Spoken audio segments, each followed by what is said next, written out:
सूर्य देव जो आत्मा के, आत्मविश्वास के और सत्ता के कारक कहे गए हैं, उनका गोचर 17 तारीख को तुला राशि में होने वाला है, जो काफी अहम है क्योंकि तुला राशि ग्रहों के राजा सूर्य देव की नीच की राशि होती है। नीच की राशि यानी कि उनका जो शक्ति होती है ना, वो थोड़ी कमजोर हो जाती है। तो ये जो सूर्य का गोचर तुला राशि में होगा, वो नीच अवस्था में जाएंगे। इसका प्रभाव कुंभ राशि के लोगों के जीवन पर किस तरह से होगा और कैसे प्रभाव ये तुला राशि में जाकर देता है, चलिए जानते हैं। जय माता दी दोस्तों, आप सभी का स्वागत है हमारे YouTube चैनल अमृता एस्ट्रो में। और यहां मैं बात कर रही हूं सूर्य के 1 महीने के लिए नीच के होने की अवस्था के बारे में।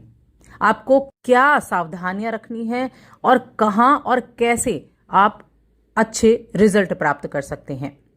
तो देखिए, सूर्यदेव को हम सभी को पता है, हम सभी की जो कुंडली है उसमें जो हमारा पहला भाव होता है ना, उसमें सूर्य को ही कारक माना गया है, क्योंकि सूर्य वो है जो व्यक्ति के आत्मा के कारक है, जिसके दम पर पूरा जीवन चलता है। वो एनर्जी देने वाले हैं, वो जीवन देने वाले हैं। और एक टाइम पूरे वर्ष में ऐसा आता है जो दिवाली के आसपास होता है, जब सूर्य तुला राशि में जाते हैं, जो कि शुक्र की राशि है। संतुलन, साझेदारी और कूटनीति की राशि मानी गई है। अब यहां क्या करना होता है, यहां पर एक तो देखिए सूर्यदेव नीच के हो जाते हैं, तो उनकी जो एनर्जी है, उनकी जो शक्ति है, उनकी जो ऊर्जा है, उसमें कमी देखने को मिलती है। तो ऐसे में व्यक्ति को अपने अहंकार और शक्ति इनमें संतुलन करना पड़ता है, और जो व्यक्ति इन चीजों को नहीं कर पाता है उसको सूर्य के नेगेटिव प्रभाव देखने को मिलते हैं। अब देखिए, जो मैंने बात की ना, ये एक उपाय भी है कि जब भी तुला राशि में सूर्यदेव आता है तो व्यक्ति को एक संतुलन बनाकर चलना पड़ता है, अहंकार, अहम, शक्ति, इन सभी चीजों में। क्योंकि देखिए, केवल क्या कहते हैं कि शक्ति कुछ नहीं, डोमिनेंस ही सब कुछ नहीं है। असली ताकत होती है संतुलन में और सहयोग में। इसीलिए हर एक चीज से जुड़ा अहंकार छोड़कर अपने रिश्तों, अपनी पार्टनरशिप, अपने कार्य, इन सबको अहमियत देना सीखें। तब आपको पता चलेगा कि जब हम ईगो को छोड़ देते हैं, तब आप अपने अंदर आत्ममंथन की प्रवृत्ति को बढ़ाते हैं और अपने इस नीच के सूर्य से भी अच्छे रिजल्ट आप प्राप्त कर लेते हैं।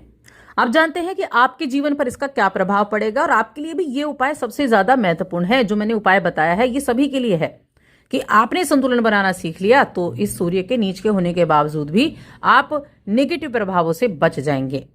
अब सूर्य के लिए कुंभ राशि के लिए क्या है, कुंभ राशि के लिए 9वें भाव में ये गोचर होगा, जो आपका त्रिकोण का भाव है, तुला राशि भाग्य का भाव है, धर्म का है, अध्यात्म का है, विदेश यात्रा का भी है और शिक्षा का भी भाव कहा गया है।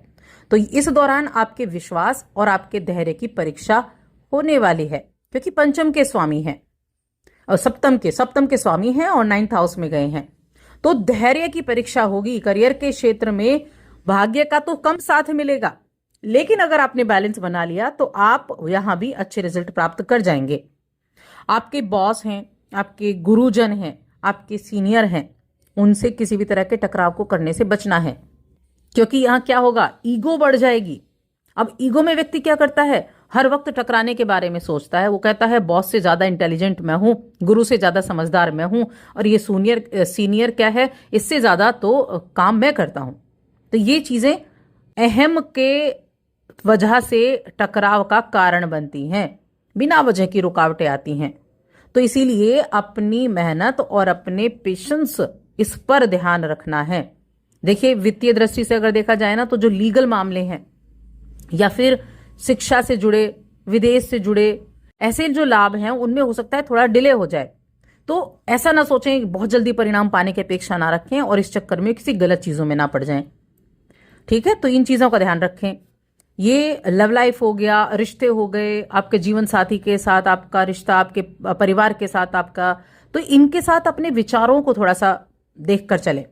क्योंकि कई बार होता है कि हमारे विचार और हमारी मान्यताएं, इन दोनों में अंतर हो जाता है। विचार हमारे कुछ कहते हैं, मान्यताएं कुछ और कहती हैं, तो ये अंतर तनाव पैदा कर देगा। तो यहां सिर्फ आपको एक ही चीज मैं बता रही हूं कि धैर्य और समझदारी, ये 2 चीजें ऐसी हैं जहां इनकी वजह से आपको सावधानी रखनी है, ताकि आप रिजल्ट जो है वो अच्छे प्राप्त कर सके। और यहाँ सूर्य के साथ मंगल और बुध भी विराजमान रहेंगे। मंगल के साथ युति, बुध के साथ युति, त्रिग्रही योग भी बनाएंगे। तो इस दौरान देखिए क्या रहेगा कि जब देखिए हम अपने काम के ग्राफ को बढ़ाने की आवश्यकता हमारे लिए होगी कि हम अपने कर्म के ग्राफ को बढ़ाएं। भाग्य के सपोर्ट का बिल्कुल भी इंतजार ना करें। जब आप अपने काम करने के ग्राफ को बढ़ाएंगे तो आपके काम संपन्न हो सकेंगे। थोड़ी बहुत बाधाएं आएंगी, ये मैं नहीं कह रही बाधाएं नहीं आएंगी, लेकिन उन बाधाओं के बाद आपकी की गई मेहनत के द्वारा आपको सफलता भी मिलेगी, ये बात पक्की है। तो बस थोड़ा सा सावधानी आपको रखनी है। जो सूर्य नेगेटिव रिजल्ट दे रहे हैं उनके द्वारा आप इसको पॉजिटिव में भी बदल सकते हैं। अपने भाई बंधु हो गए, आपके पड़ोसी हो गए, उनके साथ अपने संबंधों को अच्छा बनाकर चलें। इस बात की कोशिश करनी होगी आपको कि बस थोड़ी सी सावधानी, और इस सूर्य के गोचर से, इस नीच के गोचर से आप जो अपने भाग्य है उसका प्रभाव ना करके अपने कर्म के द्वारा अच्छा रिजल्ट प्राप्त कर सकते हैं, क्योंकि भाग्य का तो साथ नहीं मिलेगा। ठीक है, तो मैंने 3 चीज आपको बताई हैं, आपकी मेहनत, आपकी लग्न, आपका धैर्य। ये 3 चीजें ऐसी हैं जिससे संतुलन आप बना पाएंगे तुला राशि में, भाग्य भाव में। अब संतुलन बना पाएंगे तो देखिए किसी तरह का ट्रांसफर अगर होना चाह रहा था तो हो सकता है कि उसमें अड़चन आ जाए, लेकिन अगर आपने पेशेंस रख लिया कि कोई नहीं, अभी देखते हैं, थोड़ा दिन बाद हो जाएगा। लेकिन अगर उसमें आपने आर्ग्यूमेंट कर दिया, क्योंकि वहां क्या होगा, आपका पेशेंस लेवल खत्म हो जाएगा, तो वहां दिक्कतें हो सकती हैं। इसीलिए हर चीज को पेशेंस के साथ और संतुलन के साथ आपको काम करना है। धैर्य की परीक्षा करने का ये वक्त है। मुश्किल जो चीजें होती हैं, उन मुश्किल चीजों में जितना आप सावधानी रखते हैं उतने ज्यादा आपको आगे चलकर रिजल्ट मिलते हैं।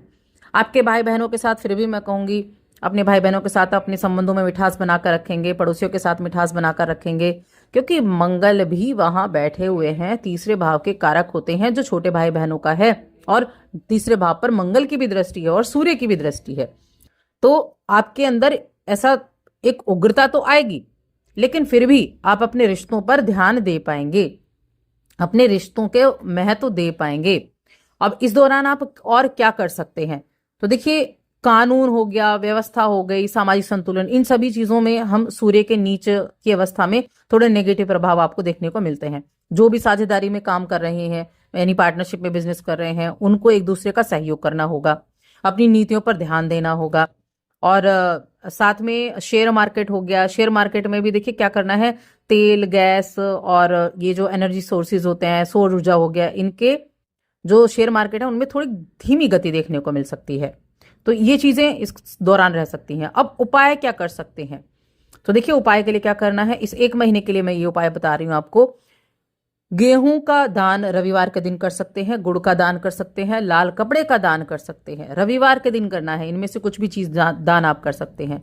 उगते हुए सूर्य को जल देना है, ताकि सूर्य की जो ऊर्जा है उसको आप ठीक रख सकें अपने लिए, ठीक है ना।